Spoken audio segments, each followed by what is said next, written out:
So one of the most common questions in the nutrition realm or in the fitness industry is how much protein do you need per day to grow muscle? Now, while it's not going to make or break your ability to develop a good physique versus a poor physique, there are some general guidelines you should follow.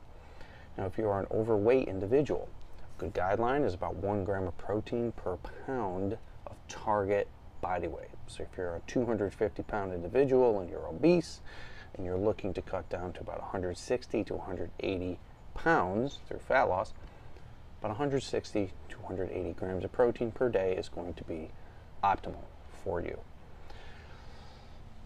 Always err on the high side when it comes to protein intake, because too much protein is not going to have a negative impact on you for the most part, unless you have a condition of a kidney condition beforehand. Excess protein is not going to result in any sort of long-term health implications. So always err on the higher side of protein.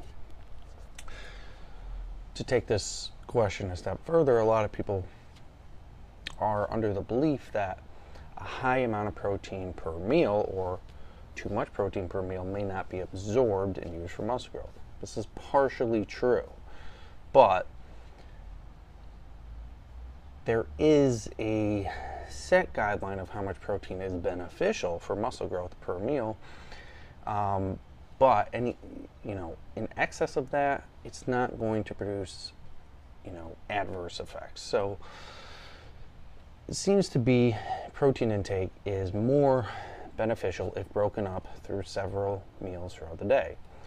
So if you need 180 grams of protein, divide that by 5 meals. That's going to be more advantageous, breaking it up between 5 meals a day. So I would say anywhere between about 40 to 80 grams of protein per meal is fine. If you're going beyond that, it's not going to produce any adverse effect. It just may not be as useful in terms of muscle growth.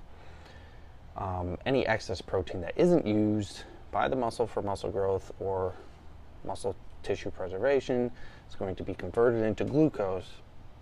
And if that glucose is not used by the body, it's going to be converted into triglycerides and stored as fat. But there is a less likelihood of protein being converted into triglycerides than eating fat or eating carbs. This is why erring on the high side of protein intake is usually a good bet.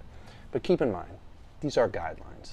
If you have a little less protein or a little more protein, it's not going to make or break your physique. If your physique is lacking or you're lacking in muscle growth, number one, the issue is probably your genetics and your unrealistic expectations for muscle growth. Most people cannot look like a fitness model or a bodybuilder, no matter the protein intake, the training style, the steroids, etc. So that's number one. Number two, you're probably just not training hard enough. You may think you're training hard enough, but you're not. And blaming it on your diet or your protein intake or where your protein is coming from is a complete waste of mental energy. So those are the guidelines for protein intake. Follow those guidelines, you should be fine. If you're going deeper into the minutia of these guidelines, you're just splitting hairs, and none of it is going to make a difference in terms of your results to training. In addition to that, if you're following these guidelines and not seeing very good results, cut your volume in half, sets and reps, double your training intensity. Train harder, train less.